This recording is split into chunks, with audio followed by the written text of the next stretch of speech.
नमस्कार, मी संभाजी कांबळे. आपण आहोत कंधार तहसील कार्यालयासमोर. ॲडव्होकेट शिवचरण भांगे हे तहसील कार्यालयावर उपोषणाला बसले आहेत. त्यांच्या उपोषणाच्या माध्यमातून कोणत्या मागण्या आहेत त्यांच्याकडून आपण जाणून घेऊया. चला तर मग. नमस्कार सर, आपल्या बातम्या काय आहेत आणि नेमक्या आपण प्रशासनाला काय निवेदनाद्वारे मागणी केलेली आहे? आम्ही बहादरपुरा येथील रहिवासी असून या महावितरणच्या त्रस्त कारभारामुळं, अनागोंदी कारभारामुळं आम्ही बहादरपुरा वासीय पूर्ण त्रस्त झालो होतो. जवळपास 2019 पासून आमच्या काही मागण्या होत्या या विभागाकडं, पण हे विभाग नेहमीच आम्हाला तुटपुंजी काहीतरी प्रक्रिया पार पाडून आणि जैसे ते तसंच त्रासामध्ये लोटत आम्हाला आतापर्यंत आलेले आहेत. मग त्या त्रासाला कंटाळून आम्ही अगोदर बहादरपुरा गाव जे आहे ते अजूनही सेक्शन अर्बन मध्येच येतं, तरी आम्हाला वीज पुरवठा ग्रामीण मधून करण्यात येत होता. पण सुरुवातीच्या काळात कंधारवरून वीज पुरवठा होत होता, ते तोडून नंतर भासोटीकडून आम्हाला वीज पुरवठा देण्यात येत होता. त्या बाबीला आमचा विरोध होता आणि आम्ही तेव्हापासून मागणी होती की आम्हाला कंधारकडून जोडण्यात यावं आणि कंधारमध्ये पण जे काही सबस्टेशन फीडर 2 आहेत ते लोड डिवाइड करून व्यवस्थित सुरळीत चालवण्यात यावं, पण असं त्यांच्याकडून करण्यात आलेलं नाही. त्या बाबीला आम्ही त्रस्त झालो होतो. तसेच बहादरपुऱ्यामध्ये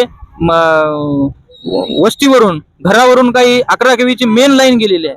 त्या लाईनमुळे 2 कुटुंब आमचे उद्ध्वस्त झालेले आहेत. 2 माणसाच्या जीवित हानी तिथे झालेल्या आहेत. त्याच्यामुळे त्रस्त होऊन आम्ही आमच्या अशा इतर पण मागण्या आहेत. सप्लाय व्यवस्थित होत नाही किंवा साहित्य पुरवठा व्यवस्थित होत नाही वरिष्ठ कार्यालयाकडून.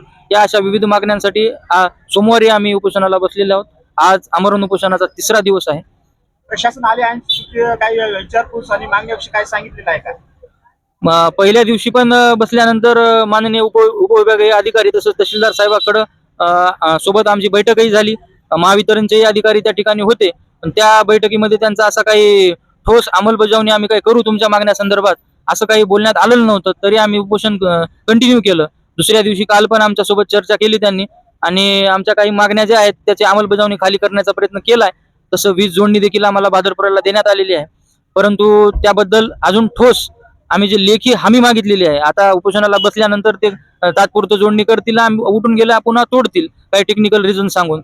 या अनुषंगानं आम्ही काल आमचं उपोषण स्थगित केलेलं नाही.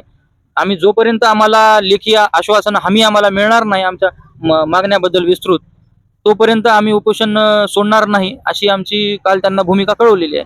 त्यासोबत आपल्या गावकरी इथं किती जणांना भेट दिली, गावकऱ्यांचा कसा परिस्थिती आहे तुम्हाला? तसं बघितलं तर बहादरपुरा हे गाव हे म्हणजे क्रांती नगरी आम्ही म्हणतो त्याला.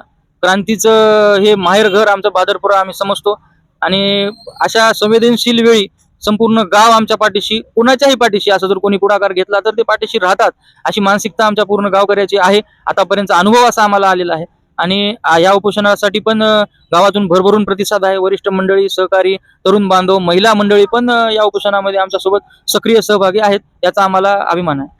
प्रशासनाला नेमकी तुम्हाला काय मागणी करायची आहे तुम्हाला आता सध्या?